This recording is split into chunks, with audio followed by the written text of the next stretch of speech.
우리 사도신경으로 우리의 신앙을 고백하겠습니다.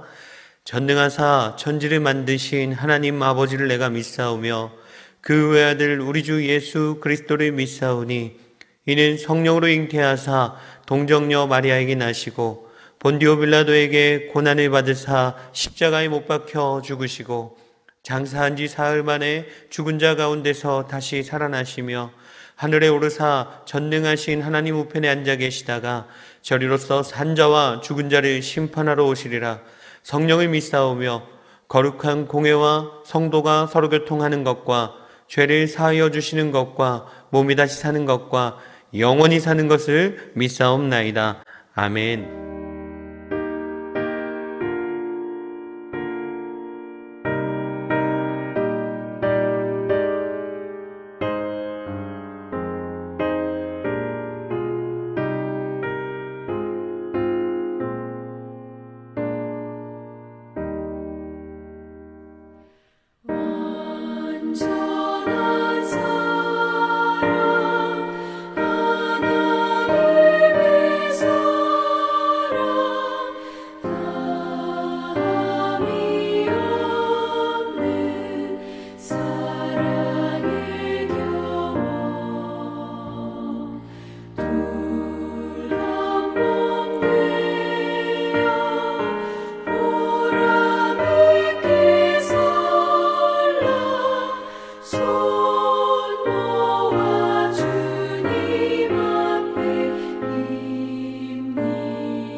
아멘.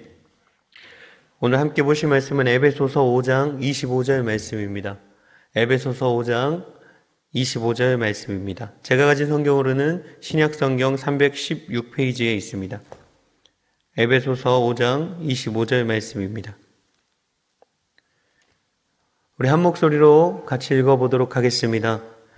남편들아 아내 사랑하기를 그리스도께서 교회를 사랑하시고 그 교회를 위하여 자신을 주심같이 하라. 아멘. 이번 주일에 중고등부 아이들과 함께 사랑에 대해서 같이 나눴습니다. 그런데 아이들에게 이런 이야기를 좀 해줬어요. 제가 회사 생활할 때 신입교육을 담당했었습니다. 그런데 제가 신입교육을 할 때 보면 어떤 친구를 봤을 때 참 든든하고 사랑스러운 친구가 있습니다. 각 회차마다 한두 명씩 있었던 것 같아요. 그런데 그 친구들이 이제 부서를 배치를 받고 가면 그곳에서도 너무나 많은 사랑들을 받고 있더라는 것입니다. 거의 실패한 적이 없었던 것 같습니다. 이 친구 잘할 거야 그러면 잘하게 되더라고요. 그리고 제가 사업체를 운영할 때에도 아르바이트생들을 이렇게 둬보면 참 잘하고 사랑스러운 친구가 있었습니다. 그런데 그 친구들이 다른 곳에 가서 일을 하게 되더라도 참 사랑받는 모습들을 제가 볼 수 있었습니다. 그런데 반대로 이야기하면 참 무서운 말이 되는 것 같습니다. 아이들에게도 그런 이야기 해줬거든요. 어느 곳에서도 사랑을 받지 못하는 사람이 있다. 여기서도 어느 곳에서 사랑을 받지 못하면 다른 곳에 가서도 똑같더라. 우리 옛날 말씀에 안에서 새는 바가지가 밖에서 샌다는 말이 있지 않습니까? 그런 것처럼 아이들에게 주의해야 하면서 그러려면 사랑받는 사람이 되려면 어떻게 해야 되는지에 대해서 함께 나눴었습니다. 고린도전서 13장의 말씀을 같이 나누면서 내가 정말 사랑받을 준비가 되어 있는 사람인지에 대해서 한번 되돌아봤었습니다. 여러분, 사랑이 뭘까요? 세상 사람들이 세상을 살아가면서 던지는 질문 중에 너무 많이 던지는 질문 아니겠습니까? 사랑이 무엇인지. 인생을 살아가는데 참 어려운 문제이지만 고린도전서 13장에 사랑에 대해서 너무 잘 나와 있으니 5월 가정의 달을 맞이해서 한번 묵상해 보시면 좋을 것 같습니다. 우리 성도님들께도 한번 질문 드리고 싶습니다. 여러분은 사랑받으실 그리고 사랑하실 준비가 되어 있으십니까? 저희 아버지께서 저에게 문제를 하나 내셨습니다. 그런데 그 문제가 참 기분이 나빴습니다. 왜 나빴냐면 정답이 없었기 때문입니다. 어떤 도면을 저에게 하나 보여주셨어요. 그 도면을 보여주셨는데 그 위에 도면 위에 써있는 그 제목이 뭐였냐면 남자들이 절대 빠져나오기 힘든 무한 루프였습니다. 이 도쿄 도면은 이런 것이었습니다. 시작은 여자가 화가 난 것입니다. 그리고 그 아래는 남자가 미안하다고 합니다. 거기서부터 시작이 되는 거예요. 남자가 모른다고 하면 모르면서 뭐가 미안해. 그리고 남자가 안다고 하면 알면서 그래? 그러면 그 질문에 대한 답이 또 아래 내려가서 내가 잘못했어 라고 남자가 이야기합니다. 그러면 그 아래 뭘 잘못했는지 알아? 라고 그 여자가 물어봤을 때 안다고 하면 알면서 그래? 알면서 잘못했다 그래? 그리고 모른다고 하면 모르면서 그래? 이렇게 계속적으로 무한적으로 반복되는 그런 도표였어요. 그리고 나서 저에게 이 도표를 보내시더니 여기서 빠져나오면 연락을 달라고 저한테 이렇게 말씀해 주시는 겁니다. 그리고 나서 답이 없는 문제를 내주셨다고 투정하는 저에게 아버지께서 분명한 답이 있다고 말씀하시는 겁니다. 그리고 정답을 가르쳐 주셨습니다. 정답이 뭘까요? 아버지가 알려주신 그 정답을 곰곰이 생각해 보니까 맞는 것 같습니다. 그 정답은 이거였습니다. 여자를 화나게 하지 마라. 그래서 미안하다는 말 하지 마라. 미안하다는 말 대신 사랑한다 말해라. 어떤 근본적인 원인을 제거해 주지 않았습니까? 미안할 행동을 하지 말라는 겁니다. 그래서 미안하다는 말을 하지 말고 도리어 사랑한다고 이야기해줘라 라고 이렇게 이야기하는 겁니다. 여러분, 이렇게 미안하다는 말을 한 행동을 하지 않고 또 사랑한다고 먼저 날마다 이야기해준다면 그보다 평안하고 행복한 가정이 어디 있겠습니까? 5월은 가정의 달입니다. 무엇보다도 사랑에 대해서 강조되는 그런 달입니다. 그 가운데 누구보다도 사랑해야 할 가족들을 되돌아봐야 할 줄 믿습니다. 특별히 오늘 말씀처럼 우리 남편들이 어떻게 사랑해야 되는지에 대해서 한 번 더 깊이 묵상해 보셨으면 좋겠습니다. 오늘 말씀은 그동안 이 시기가 되면 많이 들으셨고 또 너무 잘 알고 계시는 말씀이겠지만 우리의 삶을 되돌아본다, 다시 한번 우리가 리마인드한다라는 마음으로 한번 살펴보셨으면 좋겠습니다. 바울의 가르침은 아내들에게 먼저 권면합니다. 남편에게 복종하라. 권면한 후에 오늘 이 말씀을 하고 계시는 겁니다. 남편들아, 예수 그리스도께서 교회를 사랑하심 같이 아내를 사랑하라고 말씀하고 있습니다. 여러분, 이 사랑은 어떤 사랑일까요? 이 본문에서 말하고 있는 이 사랑은 어떤 사랑입니까? 오늘 본문 25절 말씀에 보면 정확하게 그 모범을 제시해주고 있다는 겁니다. 우리 25절 말씀 다시 한번 읽어보겠습니다. 25절입니다. 남편들아, 아내 사랑하기를 그리스도께서 교회를 사랑하시고 그 교회를 위하여 자신을 주심같이 하라. 아멘. 맞습니다. 그리스도께서 교회를 위하여 자신을 주심같이 아내를 사랑하라고 말씀하고 계십니다. 여러분, 성경에는 사랑에 대해서 많은 의미들이 나타납니다. 하지만 이곳에서 말씀하고 있는 이 사랑은 아가페 사랑이에요. 희생적인 사랑입니다. 그것은 성적 욕망을 나타내는 사랑이나 어떤 인간적인 동기 간의 사랑을 나타내는 그 사랑과는 질적으로 다르다는 것을 기억하셔야 합니다. 또한 우리는 그리스도의 주심, 그리스도께서 주셨는데 무엇을 주셨는지에 대해서 알아야 합니다. 오늘 본문에서는 자신을 주셨다고 이야기합니다. 자신을 주셨다는 것이 무슨 말입니까? 그리스도께서 교회를 사랑하시기 때문에 자기 몸을 내어주셨다는 거죠. 교회를 위해서 자기 생명을 바치셨다는 겁니다. 원어를 살펴보면 주심같이 하라의 이 주심은 과거 어느 시점에 단번에 내어주심을 이야기하고 있습니다. 단번에 자신을 내어주셨던 십자가 사건을 이야기하고 계신다는 겁니다. 이 단어는 예수님이 대제사장들에게 팔려갔던 그 장면들을 묘사하는 데 많이 쓰여지고 있는 동사입니다. 여러분, 오늘 본문은 남편들에게 이런 사랑을 이야기하고 있습니다. 희생적인 사랑. 아내의 영적인, 어떤 정서적인, 어떤 육체적인 그 안녕을 위해서 남편들이 모든 것을 주어야 한다는 것입니다. 내 생명까지도 기꺼이 줄 수 있어야 된다는 것입니다. 이것이 참 어렵게 느껴지십니까? 정답은 정해져 있고 다들 잘 알고 있는데 실행이 안 되는 거 아닙니까? 처음 만났을 때의 그 설렘, 그리고 결혼하던 그 순간의 벅찬 감정, 감동, 결단이면 할 수 있는 것 아닙니까? 한 가지 분명한 것이 있습니다. 남편이 예수님이 교회를 위해 자신을 내어주신 것처럼 그렇게 온전히 아내를 사랑할 때에 아내는 두려움 없이 남편에게 복종하게 된다는 것입니다. 남편이 아내를 온전히 사랑할 때에 아내는 두려움이 없이 남편에게 온전히 복종하게 된다는 것이에요. 복종을 하라 마라 할 것이 없습니다. 존경을 하라 마라 할 것이 없습니다. 이 사랑이 선행되어져야 합니다. 남편의 이 헌신적인 사랑이 선행되어져야 한다는 것입니다. 예수님이 몸소 보여주셨던 것처럼, 자신의 생명을 내어주셨던 것처럼 남편들도 그렇게 아내를 사랑한다면 그 가정은 참 행복한 가정, 참 사랑이 넘치는 가정이 될 줄 믿습니다. 말씀을 준비하면서 저도 참 부끄러웠습니다. 그리고 말씀을 준비하다 말고 거실로 나가서 제 아내에게 이렇게 물어봤습니다. 내가 더 많이 사랑할게 라고 이야기하면서, 내가 내 모든 것을 내어주어서 당신을 사랑하면 당신은 나한테 복종할 수 있어? 라고 이렇게 물어봤습니다. 그랬더니 아내가 어떻게 무엇이라 대답한 줄 아십니까? 당연하지 라고 대답하는 겁니다.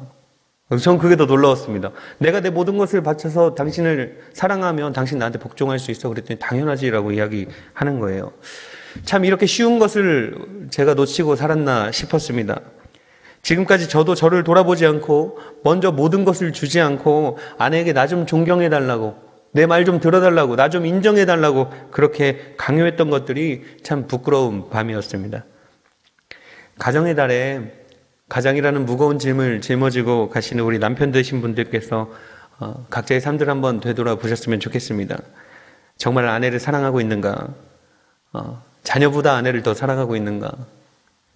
사랑해서 사랑하고 있는가? 이렇게 체크해 보는 것만으로도 놀라운 변화의 시작이 될 줄 믿습니다. 야고보서 2장에 보면 계속적으로 이야기하는 주제가 행함이 없는 믿음은 죽은 믿음이라고 말씀하고 계십니다. 저는 그 말씀에 빗대서 이렇게 말씀드리고 싶습니다. 행함이 없는 사랑은 죽은 사랑입니다.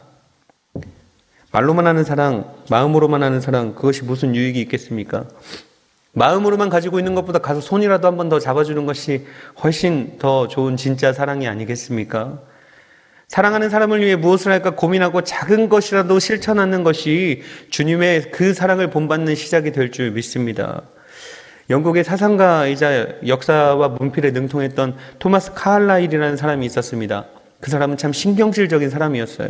부인에게도 신경질적이었고 부인을 학대해서 부인이 종종 자살 충동을 느꼈습니다. 그 부인은 남편과 살면서 행복한 적이 단 한 번도 없다고 생각했습니다. 부인은 아무리 생각해 보아도 남편이 자기를 사랑하지 않는다고 생각했습니다. 좋은 남편이 아닌 것 같았죠. 살아도 희망이 없을 것 같았습니다. 그런데 이 부인이 죽었습니다. 사람들이 이 남편에게 손가락질했습니다. 그러자 이 남편이, 이 토마스 카를라일이 이렇게 이야기했다고 합니다. 아무도 내 속을 모른다. 단 5분만이라도, 단 2분만이라도 좋다.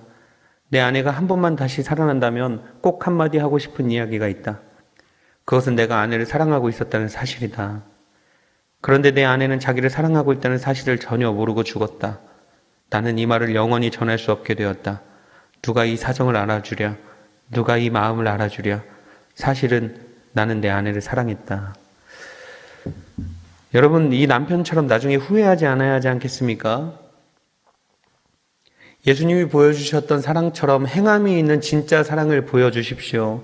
5월에 가정의 달에 특별히 부부관계에 있어서 깨어지는 모든 것들이 회복되었으면 좋겠습니다. 진정한 사랑의 의미를 다시 한번 기억하고 생각하고 깨닫는 5월이 되셨으면 좋겠습니다. 예수님이 교회를 사랑하심 같이 아내를 사랑하시는 남편들 되시며 반대로 남편을 더 존경하는 아내들 되시며 그 사랑이 가득 차서 가정에 그리고 교회에 그리고 이웃에게까지 흘러넘치시는 우리 예사랑의 성도님들 되시기를 간절히 소원합니다. 함께 기도하겠습니다. 참 고마우신 하나님 감사합니다. 주님께서 사랑하셔서 우리에게 가정을 주시고 또 그곳에서 작은 천국을 이루며 살라고 하셨는데 하나님 우리의 삶이 정말 주님이 원하시는 삶이었는지 되돌아보게 하시고 하나님 이제는 마음으로만 간직하고 있는 그 사랑이 아니라 내 모든 것을 내어줄 수 있는 그런 사랑이 되기 원하오니 우리의 마음을 주장하시고 언제나 사랑이 흘러넘치는 우리 가정 되게 하여 주시옵소서. 감사드리오며 살아계신 예수 그리스도의 이름으로 기도하옵나이다. 아멘. 우리 시간 함께 기도할 때 우리 가정을 위해서 먼저 한번 기도했으면 좋겠습니다. 하나님, 우리 가정 가운데 언제나 사랑이 넘치는 가정 되게 하여 주시옵소서. 그리고 한 번 더 기도하실 때 예수 그리스도께서 그렇게 사랑하셨던 교회를 위해서 한번 기도해 주셨으면 좋겠습니다. 교회를 위해서 기도하시고 나를 위해서 십자가에 못 박히신 예수 그리스도를 기억하며 감사하는 하루 되게 하여 주옵소서. 죽기까지 사랑하신 예수님의 그 사랑을 본받아서 아내를 사랑하는 남편 되게 하여 주옵소서. 말로만 마음으로만 하는 사랑이 아니라 사랑을 실천함으로 말미암아 행복한 가정을 이루게 하여 주시옵소서. 그리고 많이 완화됐지만 여전히 코로나19 바이러스로부터 우리 교회를, 우리 성도들을 지켜주시옵소서. 코로나19의 바이러스가 속히 완전하게 종식되어져서 모든 것이 자유로워지고 회복되게 하여 주시옵소서. 우리 시간 한번 기도하도록 하겠습니다. 기도합니다.